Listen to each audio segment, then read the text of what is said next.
Assalamualaikum warahmatullahi wabarakatuh. Halo semuanya, perkenalkan nama saya Kinanti Dwi Andini. Saya mahasiswa semester 2 dari Universitas Simalungun, Fakultas Keguruan dan Ilmu Pendidikan. Baiklah, tujuan saya di sini membuat video ini untuk melengkapi mata kuliah saya yang berjudul Keterampilan Membaca.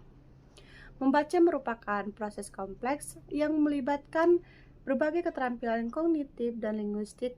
Para ahli memiliki pandangan yang berbeda mengenai keterampilan membaca. Adapun 5 contoh para ahli tersebut. Yang pertama, menurut Frank Smith pada tahun 1971, membaca adalah proses psikolinguistik yang melibatkan interaksi antara pengetahuan, pengalaman, dan pembaca dengan teks tertulis. Dan yang kedua, menurut Kidman Gottman pada tahun 1971, membaca adalah proses prediksi yang mengkonfirmasi. Pembaca memprediksi apa yang mereka baca berdasarkan pengetahuan dan pengalaman mereka, kemudian mengkonfirmasi prediksi tersebut dengan informasi dalam. Dan yang ketiga, menurut Michael Presley pada tahun 1998, membaca adalah proses strategis yang melibatkan penggunaan berbagai strategis yang memahami teks. Dan selanjutnya yang keempat, menurut Isabel Black pada tahun 1981, membaca adalah proses membangun makna dari teks tertulis. Dan yang terakhir, menurut David Ferguson pada tahun 2004, membaca adalah proses sosial melibatkan interaksi antara pembaca, teks, dan konteks sosial.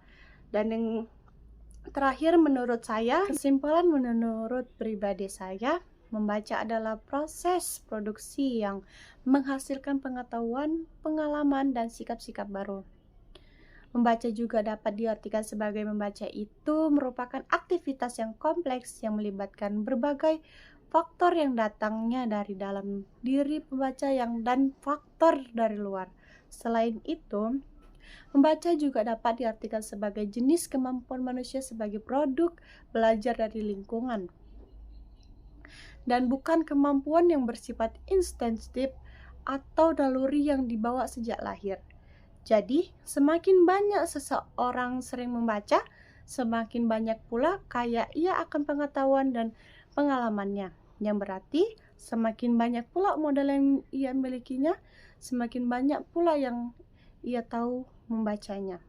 Sekianlah dari video saya ini. Bila ada kata saya yang salah, mohon maaf. Assalamualaikum warahmatullahi wabarakatuh.